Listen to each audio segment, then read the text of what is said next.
नमस्कार, आप देख रहे हैं ओंकार 24/7 और मैं हूं धनंजय चौबे।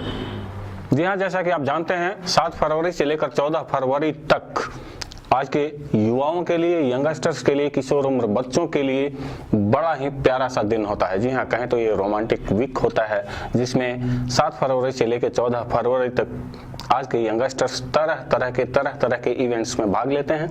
कभी चॉकलेट डे, कभी प्रपोज डे, कभी रोज डे, कभी कोई डे और एट लास्ट वैलेंटाइन डे। जी हाँ, एक तरफ देश की युवा पीढ़ी जहां वैलेंटाइन डे की तैयारियों में लगी हुई है, दूसरी तरफ मैं आपको बतला दूं कि 13 और 14 फरवरी दोनों दिन महाशिवरात्रि है। तो भारत देश ही नहीं, पूरे विश्व में महाशिवरात्रि के पर्व को बड़े धूमधाम से मनाया जाता है। हमारे हिंदू संस्कृति को मानने वाले लोग इस दिन महाशिवरात्रि की तैयारियों में भी लगे हुए हैं और भगवान शिव की उपासना करेंगे। साथ ही आपको बतला दें, आज हम इस खबर पर इसलिए आए हैं, आपके सामने इसलिए उपस्थित हुए हैं कि दुष्कर्म के केस में जेल में बैठा एक अपराधी, जी हाँ, एक दुष्कर्मी कहें तो इसमें कोई मिथ्या नहीं होगी, कोई गलत बात नहीं होगी। एक दुष्कर्मी का संदेश भी जन जन में फैलाया जा रहा है।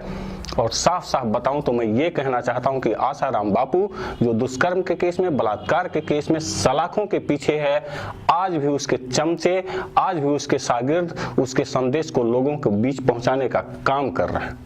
जी हाँ, हमने अपने कैमरे की नजर से देखा, उनके लोग अभी भी दीवारों पर पोस्टर्स लगाते हुए नजर आए, जहां उनका कहना है कि 14 फरवरी को मातृ पितृ पूजन दिवस के रूप में मनाया जाना चाहिए।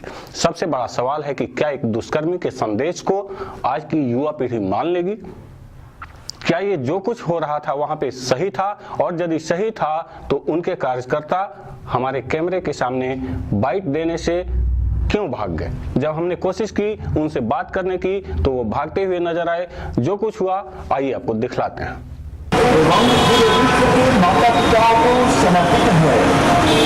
नमस्कार, आप देख रहे हैं ओंकार 24/7 और इस समय हम लोग हैं आली चौक पे। जी हाँ, मथुरा रोड से लगा हुआ ये आली चौक, और यहाँ आप देख सकते हैं मेरे साथ जो है आसाराम बापू का ये रथ यात्रा निकला हुआ है 14 फरवरी। जब इस देश में लगातार दो बातें हो रही है, एक तरफ महाशिवरात्रि पूजन है तो लोग महाशिवरात्रि पूजन की तैयारी में लगे हुए हैं, और आज के यंगस्टर्स की माने, आज के युग के बच्चों की माने तो वैलेंटाइन डे है। जी हाँ, जो पूरी दुनिया मनाती है वैलेंटाइन डे, आज के बच्चे मनाते हैं और आज के युवा मनाते हैं। जी हाँ, मैं आपको बता दूं, साथ ही साथ आसाराम बापू का ये संदेश लेकर के रथ यात्रा निकला हुआ है। इसको कहना है कि 14 फरवरी को मातृ पितृ दिवस के रूप में मनाया जाना चाहिए। या इस संदेश को लेकर के निकला ये रथ गया था, और इसके साथ साथ इस आश्रम के बहुत सारे कार्यकर्ता यहाँ पे उपस्थित है। आज इनसे जानना चाहेंगे, जैसा कि आप लोग भी जानते हैं कि आसाराम बापू जो है दुष्कर्म के केस में जेल के अंदर है, उनके ऊपर केस चल रहा है। कोर्ट से फैसला क्या आएगा वो दूर की बात है, लेकिन अभी तक उनको जमानत में रिहा नहीं किया गया है, वो भी सलाखों के पीछे बंद है। बात करते हैं ये जो रथ यात्रा के साथ साथ चल रहे आसाराम भक्त हैं, उन लोगों से जानने की कोशिश करते हैं कि उनका क्या कहना है इस बारे में।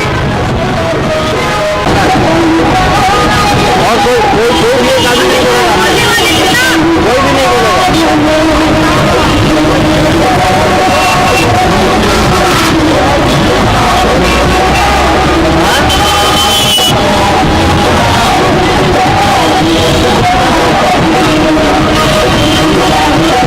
बहरहाल सबसे बड़ा सवाल ये है कि क्या राम रहीम जो एक संत कहलाता था, जो एक प्रवचन देता था, लड़कियों को झूठे जाल में फंसाकर उनके साथ दुष्कर्म किया?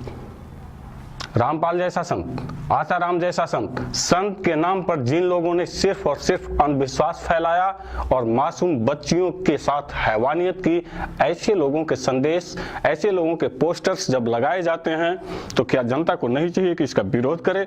और कानून को नहीं चाहिए कि इनको फिर से ये जो लोग काम कर रहे हैं, ये जो लोग अभी भी इनके संदेश को फैलाने की कोशिश कर रहे हैं, इनको भी सलाखों के पीछे धकेल दिया जाए?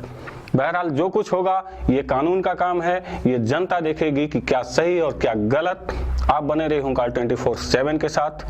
धन्यवाद।